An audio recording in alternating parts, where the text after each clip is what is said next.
어스틴 주님의 교회 매일 말씀 묵상에 오신 여러분들을 환영합니다. 하나님 말씀과 함께 행복한 날 되십시오. 안녕하세요. 주님의 교회 성도 여러분. 2월 12일 월요일 말씀 묵상 시작하겠습니다. 함께 묵상할 말씀은 마가복음 14장 21절 말씀입니다. 함께 읽겠습니다. 인자는 자기에 대하여 기록된 대로 가거니와 인자를 파는 그 사람에게는 화가 있으리로다. 그 사람은 차라리 나지 아니하였더라면 자기에게 좋을 뻔하였느니라 하시니라. 아멘. 우리의 삶은 시작도 중요하지만 마지막이 더 중요한 듯합니다. 태어난 것은 선택이 아니지만 태어난 이후의 삶은 선택이기 때문에 그렇습니다. 그리고 선택의 결과로서 죽음의 순간은 우리가 선택해온 삶을 결론 지어주는 아주 중요한 시간이 될 것입니다. 오늘 본문의 주인공은 가장 영광스러운 자리로 택함을 받았으나 잘못된 자신의 선택으로 말미암아 끔찍한 삶의 결론을 맞이한 한 사람의 이야기입니다. 그는 가롯 유다입니다. 수많은 사람들이 예수님을 따라다녔습니다. 예수님께서 하신 일들 때문이었습니다. 그들은 예수님이 메시아라 믿기도 했습니다. 그런데 이 중에 예수님과 가장 가까이 그리고 가장 오랜 시간 함께했던 사람들이 있다면 예수님께 선택받은 12 제자들일 것입니다. 예수님과 함께 동고동락하며 예수님의 일거수일투족을 경험했던 제자들 잠시 상상해 보시겠습니까? 여러분이었다면 어땠을까요? 얼마나 영광스러웠을까요? 매일매일이 꿈꾸는 것 같은 삶이었을 것입니다. 저는 믿지 못할 만큼 기뻤을 것 같습니다. 그런데 오늘 이런 영광스러운 순간을 뒤로 한 채 예수님을 배반한 한 사람이 나옵니다. 가롯 유다입니다. 가룟 유다는 예수님께 선택을 받았던 12 제자 중 한 명이었습니다. 예수님과 함께 했고 그의 모든 것을 보고 경험했던 사람이었습니다. 그런데 이 유다는 예수님을 배반했고 끔찍한 죽음을 당합니다. 이 사람의 죽음을 성경은 다음과 같이 기록하고 있습니다. 마태복음 27장 5절입니다. 유다가 은을 성소에 던져넣고 물러가서 스스로 목매어 죽은지라. 사도행전은 조금 더 끔찍한 모습으로 유다의 모습을 묘사합니다. 사도행전 1장 17절에서 18절입니다. 이 사람 가롯 유다는 본래 우리소 가운데 참여하여 이 직무의 한 부분을 맡았던 자라. 이 사람이 불의의 싹을 받고 불의의 싹으로 밭을 사고 후에 몸이 곤두박질하여 배가 터져 창자가 다 흘러나온지라.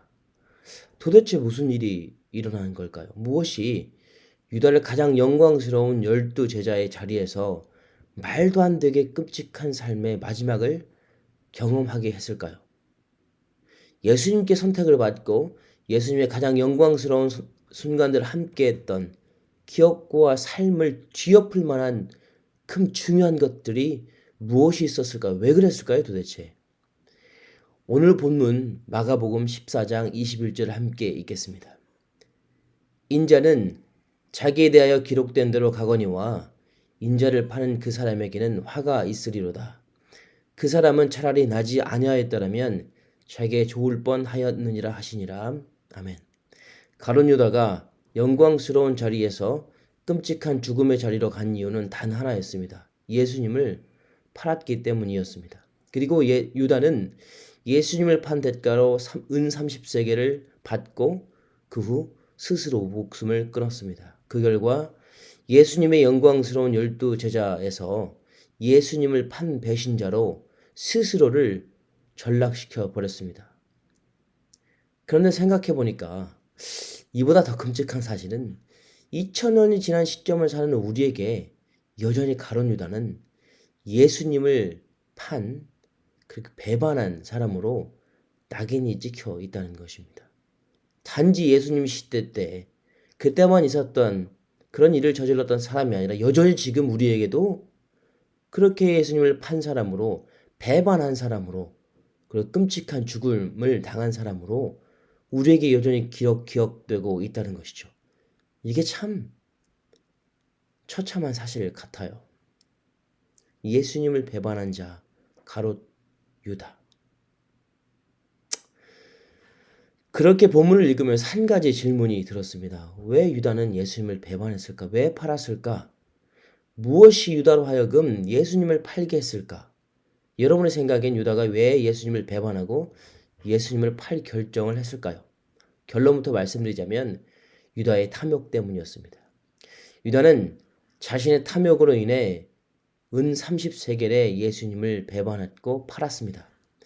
탐욕에 눈이 먼 유다는 해서는 안 될 선택을 한 것입니다. 유다는 탐욕에 눈이 먼 사람이었습니다. 성경을 살펴보면 실제로 유다는 탐욕에 눈이 먼 도둑이었고 예수님과 함께하는 동안에도 예수님이 속했던 돈을 훔쳐가곤 했다는 것을 발견할 수 있습니다. 요한복음 12장 4절과 6절을 제가 읽어드리겠습니다. 제자 중 하나로서 예수를 잡아줄 가롯 유다가 말하되 이렇게 말함은 가난한 자들 생각함이 아니요 그는 도둑이라 돈괴를 맞고 거기서 넣는 것을 훔쳐가미러라. 유다는 얼마나 탐욕스러웠는지 뻔뻔하게도 예수님과 함께하는 가운데 돈괴를 맡았고 돈을 훔쳐갔다고 묘사합니다. 유다의 탐욕에 눈이 멀어서 돈을 훔쳐간 행동은 한두 번이 아니었을 것입니다.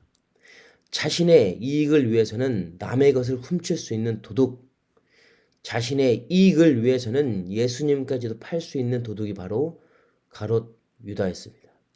그렇게 유다는 자신의 탐욕에 눈이 멀어 은 30세겔에 예수님을 파는 선택을 서슴지 않고 저질러 버렸습니다. 그리고 탐욕에 눈먼 선택이 유다를 가장 영광스러운 자리에서 가장 끔찍한 자리로 내몰았습니다. 탐욕은 욕심과 다릅니다. 욕심은 인간이라면 모두 가질 수 있는 것입니다. 우리는 모두 무언가를 이루기 위한 욕심이 필요합니다. 그리고 욕심이 올바로 사용된다면 우리는 욕심을 부려볼 만한 것이 됩니다. 그러나 탐욕은 욕심과 전혀 다른 경우입니다. 탐욕은 욕심이 잘못 사용된 경우를 말하기 때문입니다. 우리는 욕심을 이루기 위해 넘지 않아야 할 선을 넘었을 때 혹은 잘못된 행동을 서슴지 않았을 때 탐욕에 눈이 멀었다라고 말합니다. 무언가를 갖고 싶거나 이루고 싶어하는 욕심은 잘못이 아닐 수 있으나 이 욕심이 잘못 사용될 때 탐욕에 눈을 멀 때 우리는 이를 죄라고 말합니다. 결론적으로 유다는 자신의 탐욕에 눈이 멀어 역사상 가장 최악의 선택을 합니다. 그 결과 예수님을 배반하고 팔았습니다. 그리고 그 결과 끔찍한 죽음과 예수님을 판 자라는 저주로 지금까지 기억되고 있는 것입니다. 우리의 탐욕은 예수님을 파는 일도 서슴지 않게 만들고 그 결과 가장 영광스러운 자리에서 가장 끔찍한 자리로 우리를 타락시킬 수 있다는 것을 우리는 기억해야 합니다.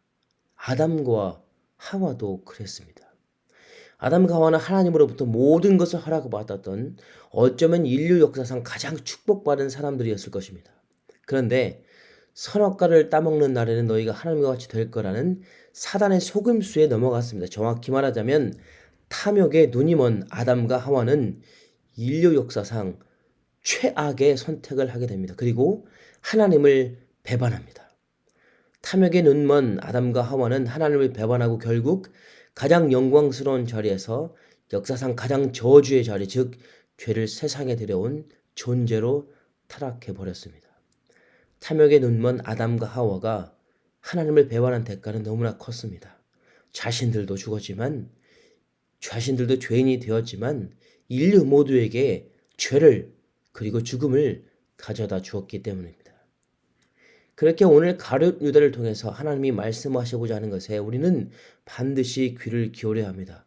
왜냐하면 우리 또한 탐욕에 눈이 멀어 예수님을 배반하고 팔 수 있는 소지가 다분하기 때문에 그렇습니다. 우리 또한 유다처럼 그리고 아담과 하와처럼 탐욕에 눈이 먼 선택으로 가장 영광스러운 예수님의 자리에서 가장 추악하고 끔찍한 자리인 예수님을 배반하는 자리로 타락시킬 수 있기 때문입니다. 우리가 예수님의 제자됨은 하나님의 선택입니다. 그러나 예수님의 제자로 살아가는 것 혹은 그와 반대로 예수님을 배반하고 예수님을 파는 결정은 우리의 선택입니다. 하나님은 아무 값 없이 우리를 당신의 것으로 선택해 주셨습니다. 은혜입니다. 그러나 이 은혜를 따라 살아가는 것, 반대로 은혜를 저버리고 다시금 하나님의 반대편에 서는 이 선택은 우리의 것이라는 거죠. 그리고 우리의 삶의 마지막에 우리 선택의 결과를 우리는 반드시 맞이하게 될 것입니다. 그러나 알아야 할 것은 그때가 되면 우리가 선택의 결과를 되돌리기에는 이미 늦었을 수도 있다는 것입니다. 그렇게 부탁드리기는 오늘 하루도 갖고 싶은 원하는 마음은 갖되 이 마음을 선하게 사용하시길 부탁드립니다. 지나친 욕심, 즉 탐욕의 눈이 멀지 않기를 부탁드립니다.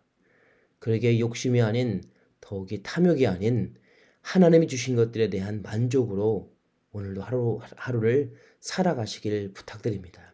그 결과 오직 하나님께 대한 만족으로 오늘의 삶을 온통 채우시길 간절히 바랍니다. 하나님이면 족한 인생이 가장 축복받은 인생 아니겠는지요. 고린도후서 3장 5절을 제가 읽어드리고 말씀을 마치겠습니다. 우리가 무슨 일이든지 우리에게서 난 것 같이 스스로 만족할 것이 아니니 우리의 만족은 오직 하나님으로부터 나느니라. 아멘. 하나님으로만 만족한, 하나님으로만 기뻐하는, 하나님이 주신 것으로 만족하고 기뻐하며 감사하는 가장 축복받은 인생 오늘도 되시길 주님의 이름으로 부탁드립니다. 기도하시겠습니다. 하나님 아버지 감사합니다. 하나님, 오늘 가룟 유다를 통하여서 우리는 그 탐욕이 얼마만큼 우리를 타락시킬 수 있는지를 알게 되었습니다. 그리고 탐욕의 결과로 선택하게 된 그 책임을 우리가 어떻게 져야 되는지 또한 알게 되었습니다. 하나님, 나의 나된 것은 하나님의 은혜라 하였습니다. 하나님으로만 만족하며 감사하며 기뻐하는 인생이 되기를 소망합니다. 그러므로 말미암아서 예수 그리스도 제자된 이 길에 우리의 선택으로 남아있고, 그리고 그러므로 말미암아서 여전히 하나님의 자녀로 불림받고, 그리고 여전히 하나님께만 영광 올려드리는 살아있는 예수 제자 되어지게 하여 주옵소서. 감사합니다. 예수님의 이름으로 기도했습니다. 아멘. 이 시간 기도하실 때 이렇게 함께 기도했으면 좋겠습니다. 먼저는 하나님께서 허락하신 여러 가지 감사의 제목으로 기도했으면 좋겠습니다. 가정, 교회, 생업, 학업, 건강 등 그리고 여러 가지 삶의 기여들을 허락하신 하나님께 감사하며 기도했으면 좋겠습니다. 그리고 두 번째로 한 주간 예수의 흔적 있는 삶을 살도록 함께 기도했으면 좋겠습니다. 모든 삶의 터전에서 나의 말과 행위를 통해 그리스도가 드러날 수 있도록 기도해 주시면 감사하겠습니다. 그리고 세 번째로 코람데오, 즉 하나님 앞에서의 삶을 살도록 신실하고 정결한 삶을 살도록 이 시간 함께 기도했으면 좋겠습니다. 그리고 마지막으로 선교사님들을 위해서 함께 기도하기를 소망합니다. 전은주 태국 선교사님, 임도마 아프간 선교사님, 김창현 브라질 선교사님을 위해서 함께 주님의 이름으로 기도하기를 소망합니다. 함께 기도하시겠습니다.